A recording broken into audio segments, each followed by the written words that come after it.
Baik, insyaAllah hari ini kita sambung ayat yang ke-18. Okey, mari kita buka buku. Ayat yang ke-18. Okey, baik, bismillahirrahmanirrahim. Kita ulang sedikit. Kalau minggu yang lepas kita dah ceritakan bagaimana keadaan Ashabul Kahfi ini di dalam gua, apa yang terjadi pada mereka di dalam gua, dan macam mana Allah melindungi mereka daripada sinaran matahari yang berlebihan dan sebagainya. Hari ini kita sambung sedikit lagi keadaan mereka dalam gua bagaimana. Okey, saya bacakan dulu ayat surah Al-Kahfi ayat yang ke-18. Bismillahirrahmanirrahim. وَتَحْسَبُهُمْ أَيْقَاظًا وَهُمْ رُقُودٌ. Apa maksudnya? وَتَحْسَبُهُمْ, dan engkau sangka mereka apa? أَيْقَاظًا, mereka sedar. وَهُمْ رُقُودٌ, padahal mereka tidur.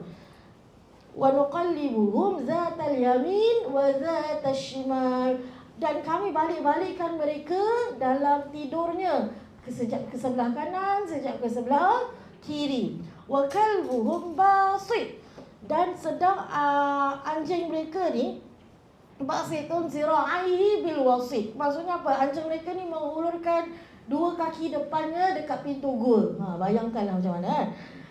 Lepas tu laut tala'ta alaihim, dan jika engkau melihat mereka, lawallaita minhum firaran, tentulah engkau akan berpaling melarikan diri daripada mereka. Wala mulita minhum ru'ban, dan tentulah engkau akan merasa sepenuh-penuh gerun takut kepada mereka. Apa maksudnya ni? Kenapa orang tengah tidur menjadi takut? Marilah kita zoom in kepada ayat tersebut. Okey, first kali word dia watahsabuhum. Sebelum tu marilah kita baca dalam buku dulu. Okey, saya tak terlepas tak baca. Jadi mari kita baca apa kata Dr. Zazan mengenai ayat yang ke-18 ni. Page 56, perenggan yang kedua. Okey, berbalik kepada kisah Ashab Al-Kahfi yang tertidur selama ratusan tahun, sudah tentu ia bukanlah sesuatu yang mustahil jika melihat kepada bagaimana haiwan-haiwan di atas juga boleh berhibernasi dalam keadaan yang lama. Oleh hal yang demikian, Allah menyebutkan bahawa mereka tidak terkena panas matahari. Ini menunjukkan bahawa suhu dalam gua tersebut sejuk dan ideal untuk menjadi tempat hibernasi. Tidur Ashab Al-Kahfi bukanlah seperti tidur yang biasa, akan tetapi keadaan tidur mereka istimewa, seolah-olah seperti jenazah yang tidur dengan mata terbuka. Cerita hantu lah. Tak ada, kurang saja. Kesemua kekuasaan dan kebesaran Allah tidak akan dapat dilihat kecuali bagi mereka yang diberi cahaya hidayah sahaja yang akan dapat menganggapi segala kekuasaan Allah. Sebaliknya, mereka yang disesatkan Allah tidak akan mendapat hidayah Allah, walaupun tanda-tanda kebesaran Allah ni benar-benar jelas di hadapannya. Allah menambah lagi, sekiranya orang lain melihat Ashab Kahfi, mereka kelihatan dalam keadaan sedar kerana mata mereka terbuka, sedangkan mereka sedang tidur. Mereka bernafas tetapi tidak berkata-kata. Antara sebab mata mereka tidak ditutup adalah untuk mengelakkan mata mereka ini daripada rosak kerana terdedah kepada udara. Allah juga membolak-balikkan badan mereka ke kiri dan ke kanan. Terdapat dua pendapat mengapa badan mereka ini dialihkan ke kiri dan ke kanan. Ada yang mengatakan ia adalah untuk mengelakkan tubuh mereka daripada terkena sinar matahari secara langsung. Pendapat lain pula mengatakan untuk melancarkan peredaran darah mereka. Okey, cukup sampai situ dulu, kita zoom in ayat ni. Okey, watahsabuhum. Apa maksud watahsabuhum ni? Watahsabuhum ni maksudnya mereka menyangka. Siapa mereka? Mereka ni siapa agak-agak? Orang-orang ni lah, orang-orang bukan Ashabul Kahfi. Ashabul Kahfi ni tengah tidur. Orang-orang yang akan dapat melihat mereka dalam keadaannya ketika itu. So mereka menyangka yang Al-Qaza ni maksudnya apa? Mereka ini tidur tapi dalam keadaan jaga.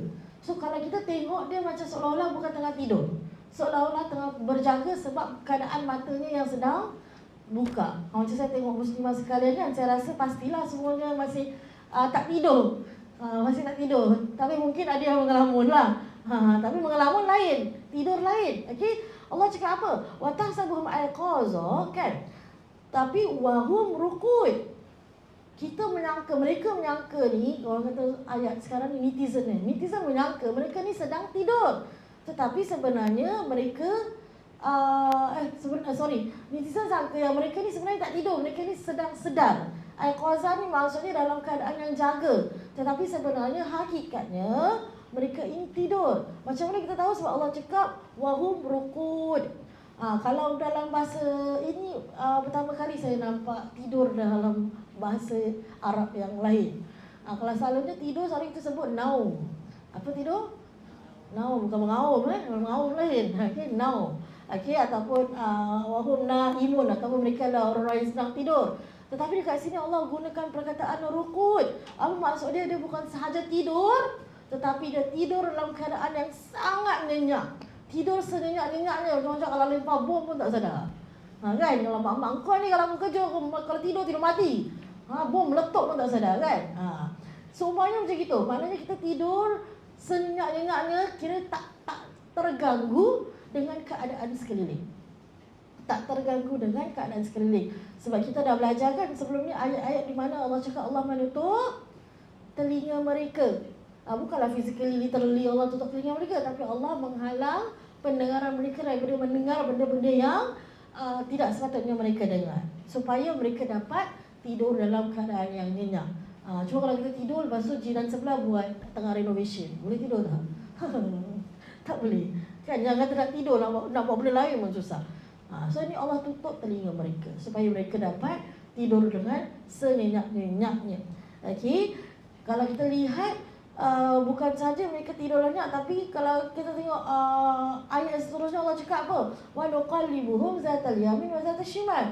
Mereka dalam keadaan tidur tu Allah siap bolak-balikkan lagi. Mereka sejak ke kanan, sejak ke kiri. Itu pun tak sadar-sadar juga. So maknanya Allah tidurkan mereka. Allah tidak matikan mereka, tapi Allah tidurkan mereka dalam keadaan yang begitu nyenyak sampai mereka tak sedar pun apa yang terjadi sekeliling mereka. Tapi kalau kita yang melihat ni, kita nampak seolah-olah mereka macam tengah, macam tengah lepak-lepak baring, belum nak tidur lagi, kan? Kejap ke kiri, sekejap ke kanan, macam itu. Dalam keadaan mereka terluka. So maknanya Ashabul Kahfi ni semua, bila mereka ditirurkan dalam gua ni, semua mata tak tutup. Semua mata terbuka. Jadi sekiranya ada orang datang ke gua tu untuk melihat mereka, dia akan tahulah yang orang-orang nampak dia orang. Dia orang rasa Ashabul Kahfi ni nampak dia orang. Okey. Kalau kita pergi gua lah, tiba-tiba dalam tu ada banyak orang, kita pun tak tahu kan, nak takut ke apa kan? Sebab gua bukan tempat manusia tinggal. Gua tempat makhluk lain tinggal. Macam makhluk boleh tinggal dalam gua, tapi bukan manusia. Okey. Jadi dekat sini Allah cakap apa? Wa nuqallibuhum zatal yamin wa zatal shimal. Allah bolak-balikkan, kira pusinglah badan mereka, sekejap ke kanan, sekejap ke kiri. So antara hikmah, antara kenapa ataupun antara sebab-sebab kenapa dilakukan sedemikian, boleh je kan Allah tidurkan mereka, Allah tak buat benda tu. And bila mereka bangun tetap tak ada badan sakit-sakit, tetap tak ada. Boleh tak? Boleh. Tetapi tak. Cantiknya Allah lindung mereka, Allah pelihara mereka ni, hatta fizikal jasad tu pun Allah jaga, sejaga-jaganya. Allah bolak-balikkan, sekejap ke kanan, sekejap ke kiri. Antara hikmahnya, satu untuk perjalanan darah, ataupun untuk menghalang daripada, dan juga untuk menghalang mereka daripada bahaya. So dekat sini kita boleh nampak, so maknanya kalau kita ni manusia, kita tak boleh baring dalam keadaan yang sama je selama-lamanya. Selalu siapa yang baring selama-lamanya dalam keadaan yang kita tanpa kuasa untuk dia gerak? Orang yang stroke, orang yang dalam keadaan koma dan sebagainya. Betul tak? Nanti nurse akan datang untuk at least gerak-geraklah. Jadi bila dia sadar nanti, kira dia ada kemampuan, kira muscle tu masih works lagi. So hikmah. So maknanya bila kita baca Al-Quran, kita tak sekadar baca, oh Allah bolak-balikkan Ashabul Kahfi, dah tu je. Tak. Kita ambil pengajaran. Banyak sebenarnya pengajaran yang kita boleh ambil, ataupun ini sebenarnya ilmu dunia yang Allah nak ajarkan kepada kita. Okey. Jadi tujuan antara itu menurut orang kata sains, body science lah, kenapa dibolak-balikkan. tetapi juga untuk melindung mereka daripada bahaya. Kerana kalaulah hari ni saya pergi, contoh hari ni saya pergi tengok gua dalam badan macam itu, keadaan mata terbuka. Besok saya pergi dalam keadaan yang sama juga. Besok pergi, ini hidup lagi ke tak kan? Kan kalau kita, contohlah kita kalau nampak hari-hari nampak benda yang sama walaupun dah buka mata, itu yang tadi Dr. Sazan cakap. Seolah-olah mereka tidur ni dalam seperti jenazah yang tidur dengan mata terbuka.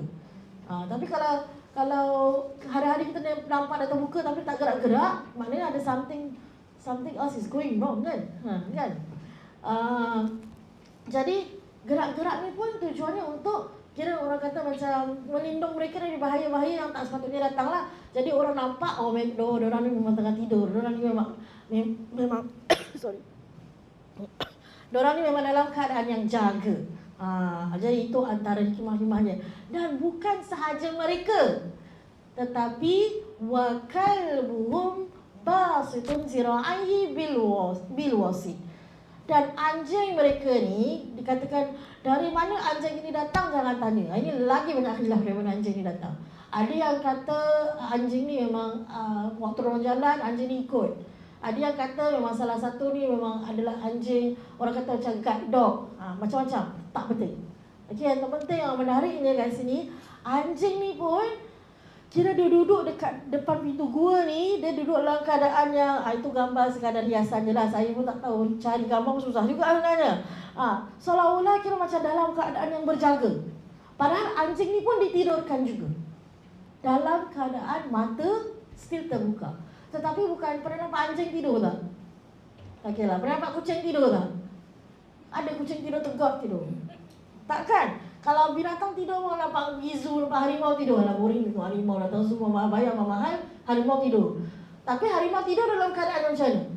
Baring kan? Baring kan? Sekarang-kadang binatang tu. Tapi ni anjing ni tak. Dia dalam position yang memang sedang jaga. Tetapi sebenarnya dia pun ditidurkan, tapi dalam keadaan mata terbuka.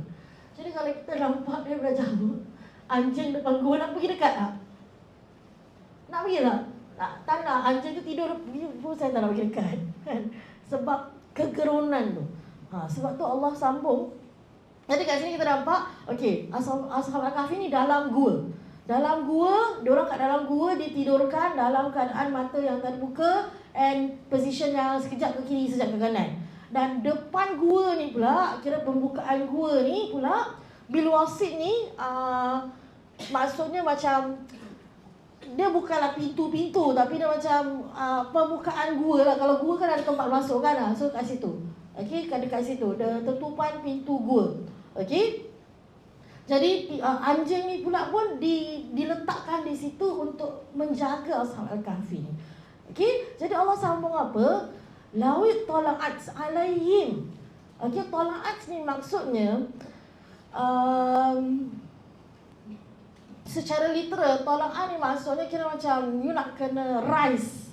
Kalau tala'at syams kan matahari terbit. So tala'at ni maksudnya mufassir tafsirkan, kira kalau kita nak tengok, kita macam like kena panjat atau kena daki atau panjat lah macam itu, baru kita akan nampak. Dia bukan daripada bawah ataupun daripada depan ni, tu gua, anjing kat situ, tak. Dia tak semudah itu. Tapi kira nak tengok gua ni pun macam ada rintangan lah. Kira macam nak kena panjat betul-betul, baru nampak permukaan gua tersebut. Okey, baru nampak permukaan gua tersebut. Ada yang kata yang pintu gua tadi tu pun sebenarnya ada batu-batu yang menutupi pintu gua tersebut. Kira anjing ni duduk depan dia, tapi gua tu bukan dalam keadaan yang terbuka. Tapi gua tu pun sendiri ada batu-batu.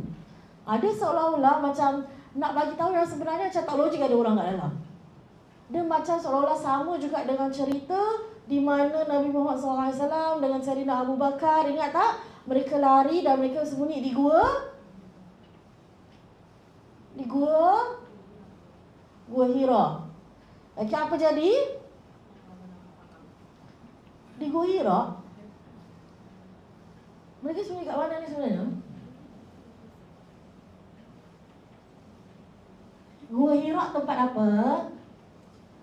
Tempat Nabi terima wahyu. Saya menjadi confused. Jangan cakap salah pula. Mereka sembunyi di gua mana? Di Gua Sur. Okey, di Gua Sur, yang mana mereka tengah kira macam waktu tu orang Islam semua dah hijrah ke Madinah, dan Nabi dengan Abu Bakar adalah antara-antara, dan mereka lari daripada nak dibunuh oleh kaum Quraisy. Betul lah. Betulkah saya kalau saya salah? Ke laut sejarah. Okey, jadi mereka ni sembunyi dalam Gua Sur. Kalau namanya Ghor, maknanya kecil dan sempit. Jadi gua tu memang muat untuk Nabi dengan Abu Bakar sahaja. Dan tiba-tiba Allah datangkan apa dekat depan gua tu? Allah datangkan spider web.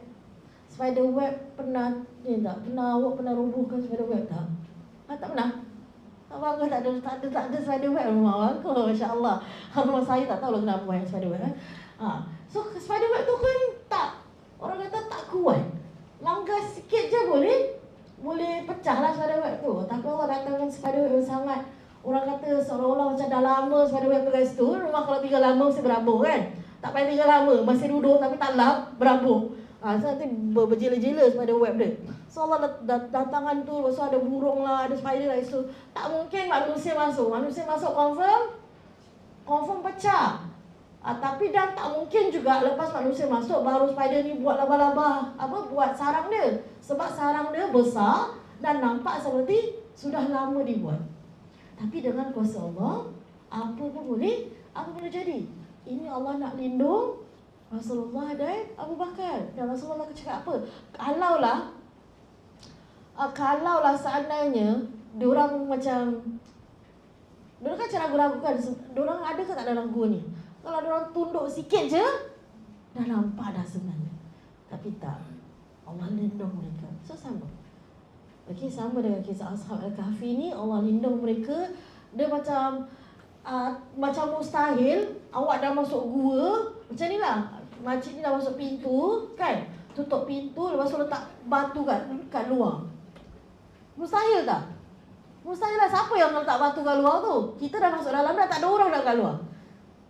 Kira benda tu tak logik untuk manusia yang buat.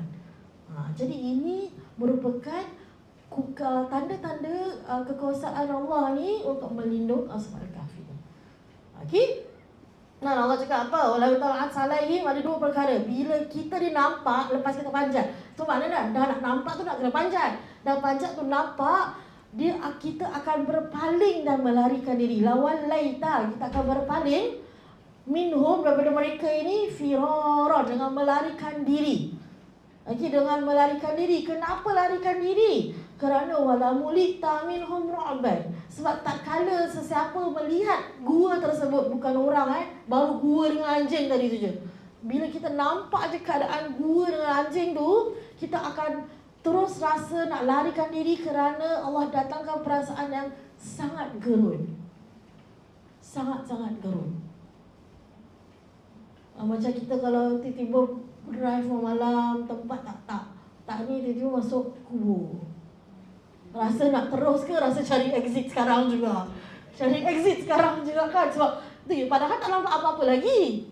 Nampak kubur je, tak nampak lagi. Tak nampak apa-apa lintasan, tak dengar bunyi apa-apa pun. Tapi kerana vibe, kerana suasana kubur tu menyeramkan, maka kita tak nampak apa-apa pun jadi kadang-kadang ternampak. Padahal tak ada apa-apa. Tu macam itulah seolah-olah. Rasa gerun yang amat sangat. Jadi makanya tak ada satu orang pun yang berani pergi dekat gua tersebut. Kerana takutnya, kerana rasa gerunnya nak dekat dengan gua tersebut. Okey, so tempat gua ini dilihatkan sebagai sesuatu yang menggerunkan. So Allah ceritakanlah keadaan gua ni luar dan dalam tanpa beritahu tempatnya. Ini pun nak menunjukkan penting tak tempat tu? Tak penting. Sebab itu bukan tujuan Allah ceritakan kisah ini. Nanti kita tengok apa tujuan sebenar Allah kisahkan cerita ini. Okey, so ini keadaan Ashab Al-Kahfi di dalam gua saat ditidurkan. Tengok Allah punya detail, keadaan dalam gua Allah jaga, luar gua Allah jaga, hatta sampai hati-hati yang melihat gua tersebut pun Allah take into consideration. Okey, Allah ceritakan bagaimana Allah memberi keselesaan dan kemudahan dalam ujian ni. Kita nampak macam gerun, macam takut apa, macam mana dah duduk kat dalam. Padahal mereka ni dalam keadaan yang sangat selesa. Tidurnya nyak, siapa tak selesa? Kan? Kita kalau dapat tidur nyak, bangun tu syoknya rasa. Selesa. Okey? Jadi ini adalah satu ganjaran rahmat besar yang Allah berikan kepada mereka. Ini juga merupakan doa yang Allah, salah satu cara Allah kabulkan doa yang mereka minta daripada Allah, untuk Allah berikan mereka rahmat yang begitu besar di sisi Allah. Okey? Jadi betapa Allah menjaga mereka sehingga melihara dari pantulan cahaya matahari yang berlebihan, peraliran darah dari dalam badan mereka, dan dilihatkan seolah-olah mereka dalam keadaan jaga supaya tiada bahaya yang datang. So, antara salah satu hikmah yang dekat dalam ayat ini juga nak ceritakan bahawa anjing ni sebenarnya, kalau kita ni kadang-kadang masyarakat Melayu Islam khususnya, anjingnya tiba-tiba dihina anjing. Tiba-tiba anjing ni seolah-olah macam makhluk Allah yang paling buruk, makhluk Allah yang sepatutnya dihina. Padahal sebenarnya anjing tu kalau kita pegang anjing, berdosa tak? Tak berdosa. Pegang yang bukan mahram yang berdosa.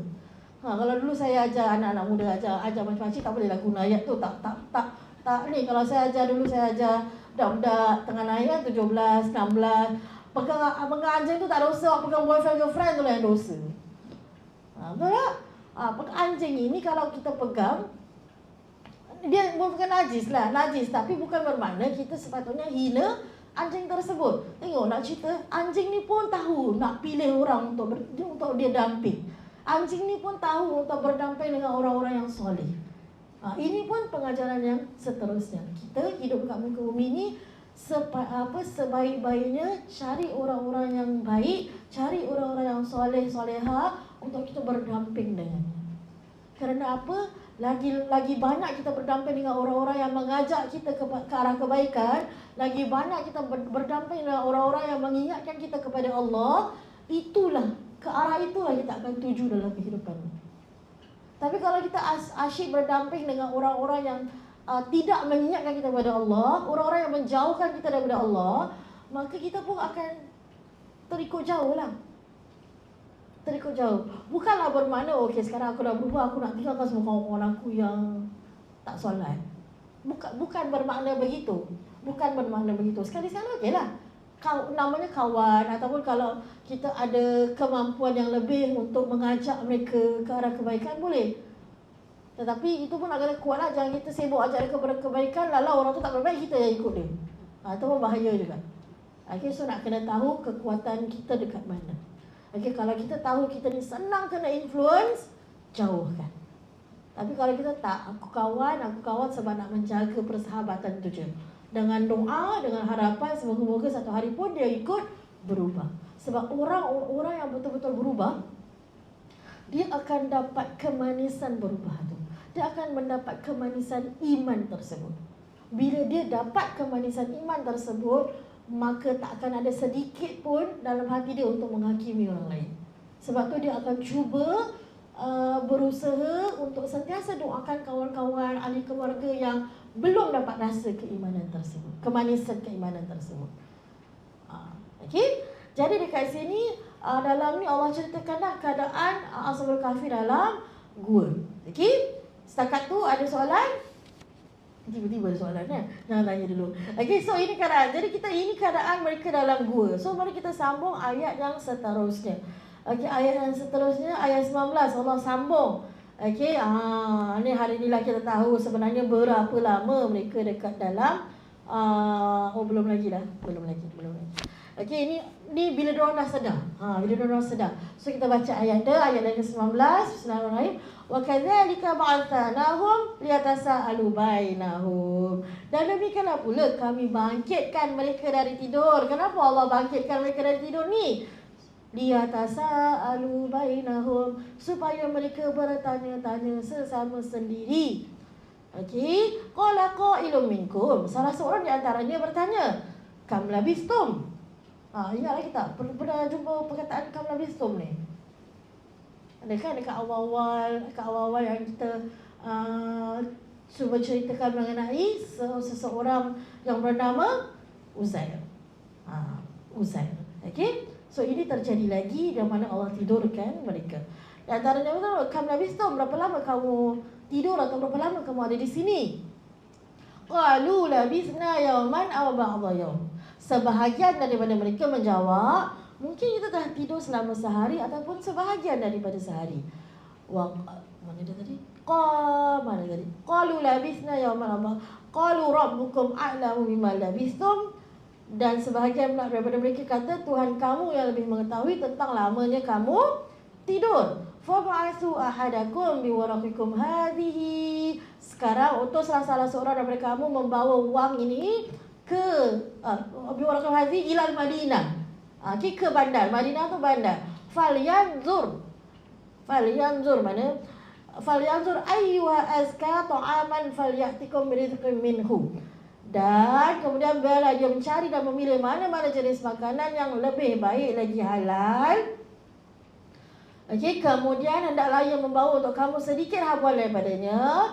Dan apa? Wal yatalattaf. Dan hendaklah ia berlemah lembut dengan bersungguh-sungguh. Wala yushriranna bikum ahada. Dan janganlah dia melakukan sesuatu yang menyebabkan sesiapa pun menyeri akan hal kamu. Faham tak? Faham? Panjang ayat dia kan. Jadi marilah kita tengok sesedikit word by word. Okey, wa kadzalika ba'atsanahum. Allah dah tidurkan mereka beratus-ratus tahun dalam keadaan yang dijaga, dalam keadaan yang dilindungi daripada segala bahaya, dan berikan mereka segala keselesaan yang mereka dapat menurut rahmat daripada Allah. Lalu Allah bangkitkan mereka. Kenapa? Kenapa Allah bangkitkan mereka? Liyatasaalu bainahum. Untuk mereka ini menyoal atau berkata sesama mereka ini, cakap apa? Berapa lama? Berapa lama mereka ini tidur, atau berapa lama mereka itu ada di situ? Kalau qailum minkum, salah seoranglah daripada mereka ini berkata, kam labithtum. Kam berapa lama? Okey, kam berapa lama, dah boleh jadi berapa lama, dah jadi berapa? Kalau awak pergi Mekah, Madinah, semua dah pada cakap Arab lah, semua dah pada cakap Melayu. Tapi kalau nak step cakap Arab, pegang jubah, kan. Berapa? Okey, kam tu berapa? Okey, kam Nabi SAW berapa lama berada di sini? So terbahagi kepada dua grup lah so-called. Ada yang kata kita tidur, ada yang kata 3 grup pun sebenarnya. Satu kata tidur sehari, satu lagi kata tidur mungkin setengah hari, lagi satu kata Allah yang lebih mengetahui. Kenapa mereka kata 1 hari ataupun setengah hari je? Kerana bila mereka bangun, mereka dalam keadaan yang sama. Cuma kalau kita kalau kita tidur kat rumah 10 hari tak bangun, apa jadi? Tak payah 10 hari lah, 2 hari je sudah. Apa jadi? Dah tak berupa orang kan? Tapi mereka ini bangun dalam keadaan yang sama, dalam keadaan yang tidak berjambang, dalam keadaan yang sama seperti semalam, sama seperti hari ini juga. Tak ada berubah. Dan bila mereka bangun, kan mereka tidur dalam keadaan yang nyenyak kan, tak ada rasa sakit-sakit badan pun. Bangun tu seolah-olah macam tidur macam semalam, tidur hari ini bangun. Tak ada apa-apa perubahan langsung. Tu yang kata mereka berbalah ni bukan berbalah berapa 100 tahun ke 200 tahun, tak. Mereka berbalah sehari ataupun setengah hari. Tapi ada yang macam tak penting lah tidur berapa lama, Allah lebih tahu. Allah lebih tahu. Okey. Jadi lepas tu bila dia bangun, so dia tak jawab dekat sini. Allah tak jawabkan berapa lama. Dekat ni kira masih conversation between them lagi. Masih conversation antara Ashab Al-Kahfi tu sendiri. So menurut Ashab, dalam ayat ini pun nak ceritakan pengajarannya, sebab dia akhir dengan Allah lebih tahu, betul tak? Maknanya tak penting pun sebenarnya berapa lama mereka tidur. Tapi apa yang mereka sepakat, mereka dah lapar. Semua sepakat, setuju. Berapa lama kau tidur tak penting lah. Berapa saya pernah tanya, semalam tidur berapa jam? Penting tak? Tak penting saya nak tahu awak tidur berapa jam. Tak penting. So benda tu sebenarnya tak penting. Pengajaran pertama. Yang kedua, yang mereka sepakati adalah mereka berasa lapar. Okay, so macam dah bangun ni kan, alamak, lapar kan. Biasalah kan, dah tidur bangun lapar. Okay, jadi bila lapar apa jadi? Fab'athu ahadakum biwaraqikum hadhihi ila Madinah. Jadi bangkitlah, kira macam Ashab Al-Kahfi ni ada ketuanya. So ketua ni cakap, okey, contoh, kau bangun, ambil duit ni, dan kita dah bincangkan mereka ini berada sebenarnya daripada golongan orang yang bukan susah, daripada golongan orang-orang yang senang. Jadi bila lari tu confirm lah bawa duit sekali kan. Okey, biwaraqikum. Menariknya Allah guna perkataan biwaraqikum. Waraqah ni, biwaraqikum ni dia punya ni waraqah. Waraqah ni sebenarnya maksudnya adalah kertas. Kertas. Okey, tetapi dekat sini pun ada banyak perbincangan. Ada yang kata pendapat kata tengok daripada awal lagi ni kisah berlaku 600 tahun sebelum kelahiran Nabi Muhammad. So maknanya lagi lama daripada 1000. Kalau sekarang 1004. 1004 itu pun lepas hijrah. Dekat Mekah sebelum tu berapa tahun Nabi kat Mekah? Ya Allah, 13 tahun. 13 tahun lepas tu itu 13 tahun start Nabi jadi Nabi. Waktu sebelum tu Nabi jadi Nabi 40 tahun. So sebelum 40 lagi. So nak go back memang dah lebih daripada 1000 tahun lah. So dah beribu tahun yang lepas Allah dah mention penggunaan wang kertas. Tetapi ada yang kata biwaraqikum ni hanya bermaksud sebab kalau dulu-dulu yang kita belajar sejarah dulu-dulu pakai apa? Coin lah, apa gitu kan. So salah seorang cakap dekat dia punya geng member ni, "Okey, kau bangun, kau ambil duit ni, kau pergi ke bandar." Ilal Madinah ni bukan Madinah ni ya. Madinah ni maksudnya bandar. So dia orang kat gua kan. So kau pergi ke bandar. So saya cakap, "Okey, jam ambil ni pergi Kelang." Jauh nak Kelang ni pasar sini sudahlah kan. Okey. Jadi ada yang kata menurut ahli sejarah, waktu tu duit tu ada yang kata sekarang duit kita ada gambar siapa? Presiden pertama kan, gambar presiden pertama. So time tu pula katanya duit tu ada gambar si raja yang lama ni lah. Raja apa nama dia, Diocletianus ni. Time tu ada macam-macam pendapat ada. Okey. So dia pun pergi. Dia pergi untuk pergi ke pasar. Dan bukan itu sahaja, diberi pesanan juga. Dia kata, "Okey, kau ambil duit ni, kau bangun, kau pergi ke pasar." Okey, tapi jaga-jaga. Yang pertama apa dia suruh? Falyanzur, maka lihatlah ataupun telitilah ayyuha azka ta'aman. Ayyuha ni yang mana satu? Yang mana satu ayyuha. Okey, azka. Bukan sahaja baik tetapi juga halal. Kerana ingat tak, mereka ini hidup dalam keadaan dalam zaman orang yang menyembah berhala. Okey, menyembah bukan selain daripada Tuhan. Jadi mereka ini tidak kisah kepada halal dan haram. Jadi maka dia kata ayyuha azka ta'aman. Azka ni baik dan halal, ta'aman ni makanan. Okey. Falyatikum birizqum ni menarik. Falyatikum, maka ambillah birizqin min. Yang sekadarnya sahaja. Maksudnya kau pergi pasar, duit ni ambil pergi pasar, beli sekadarnya sahaja. Bukan kita bulan puasa pergi bazar semua kedai kita beli. Kan?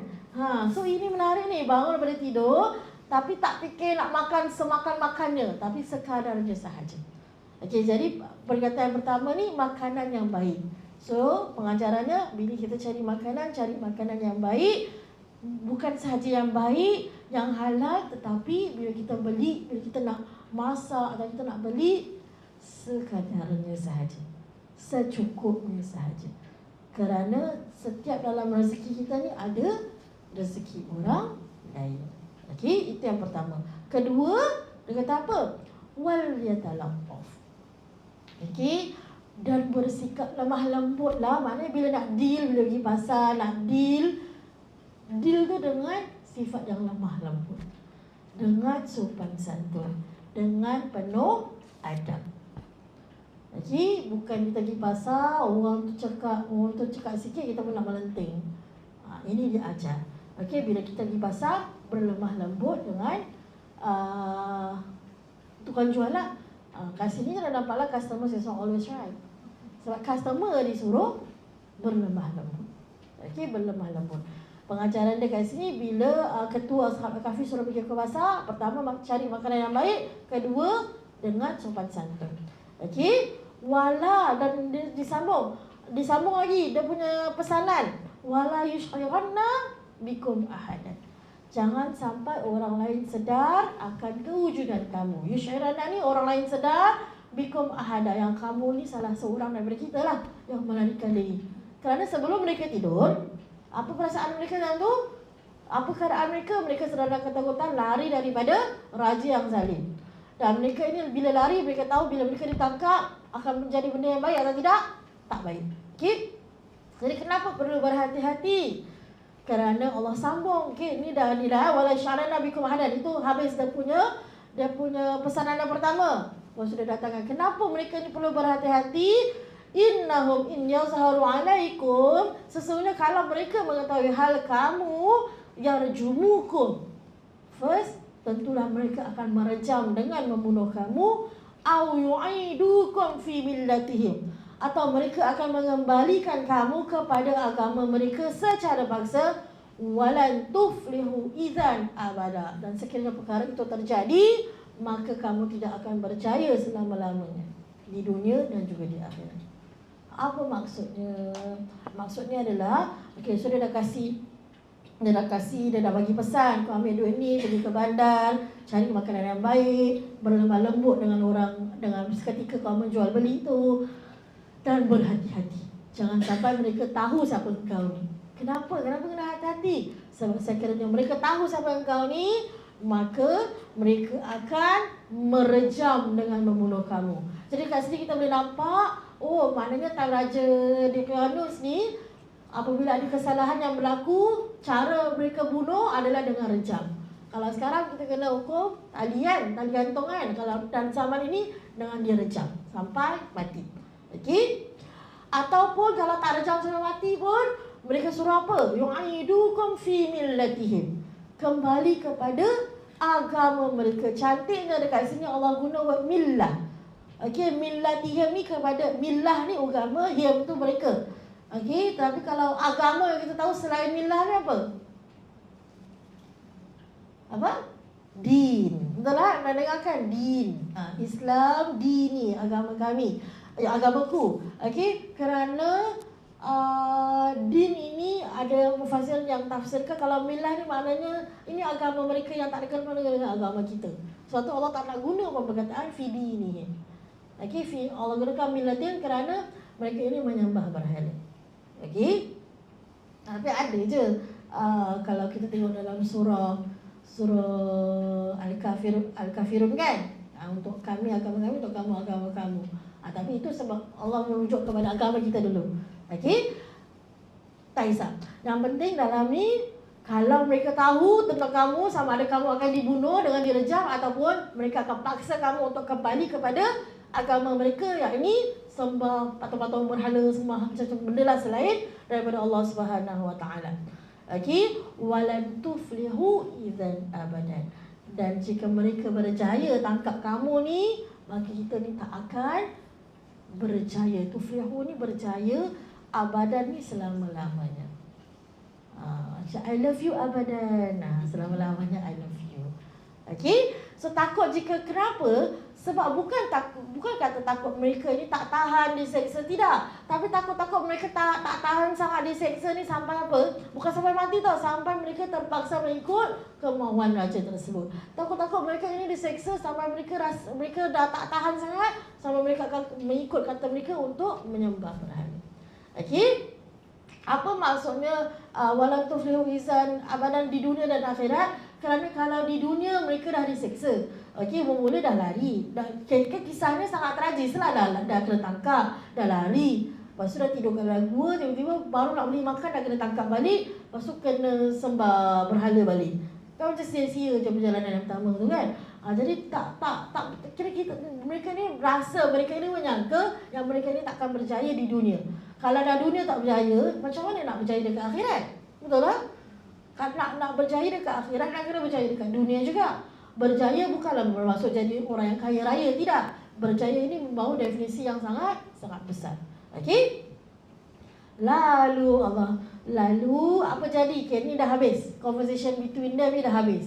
Okey, bila diorang bangun, ketua lantik seorang untuk pergi ke bandar untuk beli apa? Untuk beli makan yang baik dan halal, dalam keadaan yang apa? Berlemah lembut dengan mereka, tetapi diiring juga dengan pesanan supaya berhati-hati, jangan sampai mereka tangkap kamu, jangan sampai mereka tahu mengenai hal kamu.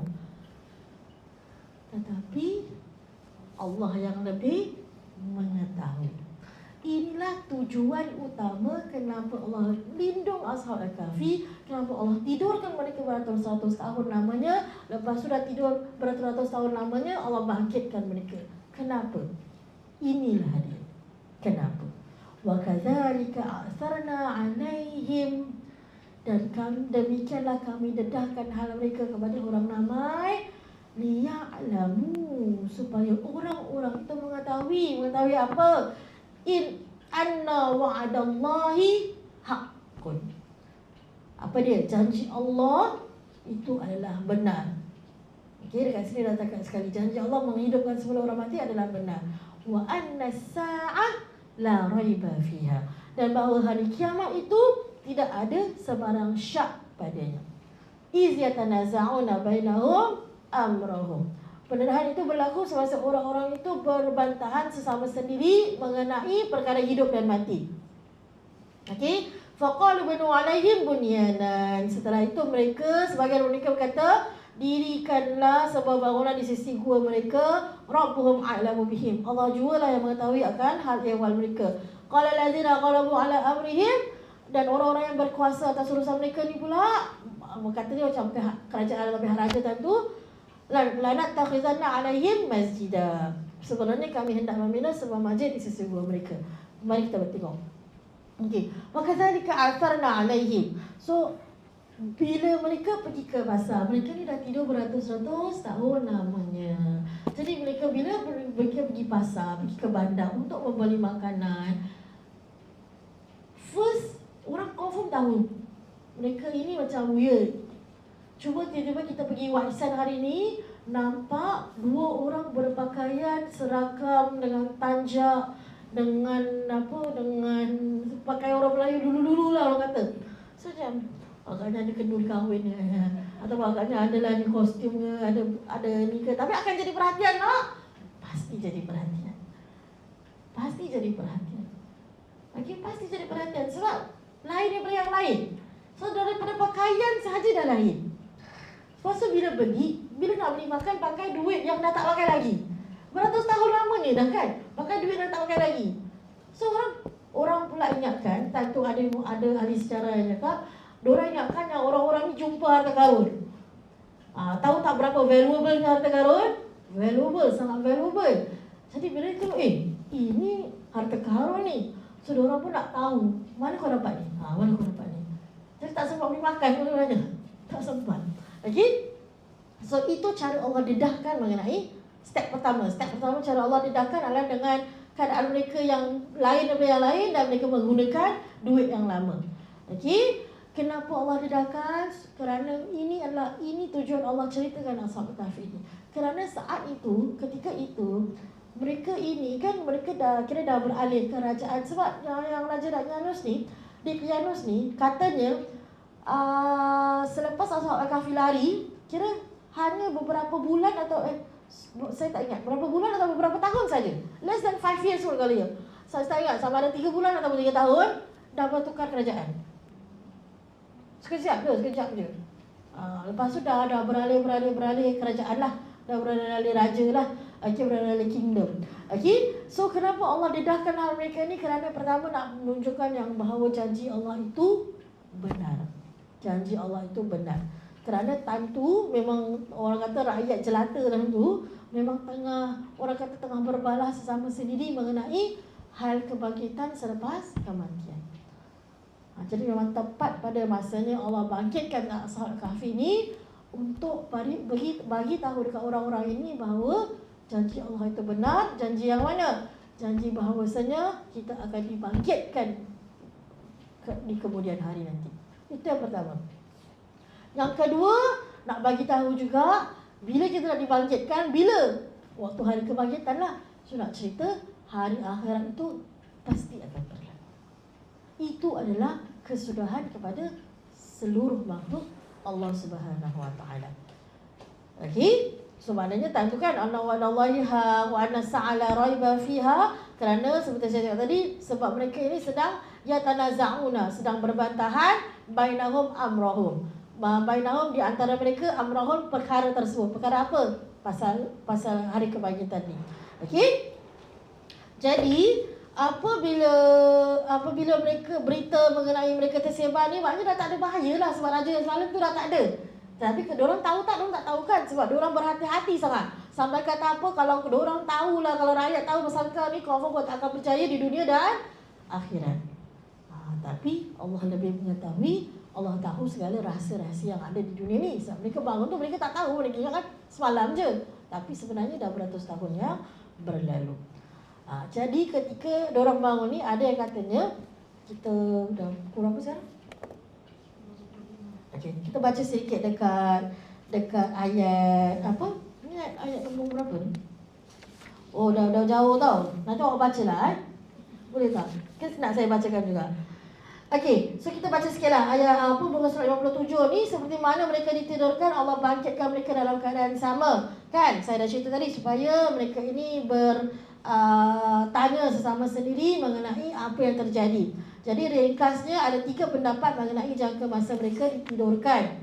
Yang pertama, sehari, setengah hari ataupun dikembalikan pengetahuan tersebut kepada Allah. Jadi dekat sini pun ada nampak kalau oren, makanan yang baik, kalau purple bersikap lemah, lembut. Okey, kejap saya nak baca satu part ni. Okey, kita tengok yang Dr. Zazan highlightkan dekat page 29. Okey. Lumrah manusia kadang-kala menganggap kesusahan yang dilalui merupakan satu perkara yang buruk. Namun pada pandangan Allah, pengalaman buruk itu adalah pengajaran yang baik buat hamba-Nya. Kita sambung ke surat sebelah. Tujuan utama Allah membuka rahsia ni kerana apa? Yang pertama, yang akan hijau janji Allah. Janji Allah untuk apa? Membangkitkan manusia kembali kepada roh dan jasad adalah benar.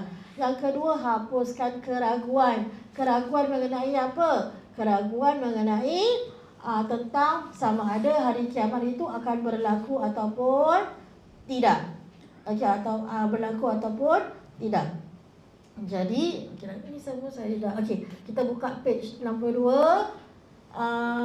Ayat ini diturunkan ketika manusia bertelagah sama ada kiamat itu akan berlaku atau tidak.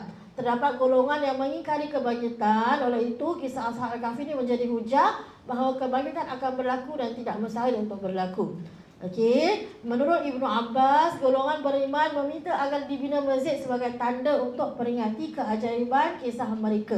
Jadi apabila masyarakat ketika itu dah tahu mengenai mereka ini dibawa, waktu ini mereka ini dibawa kingdom yang beragama Nasrani.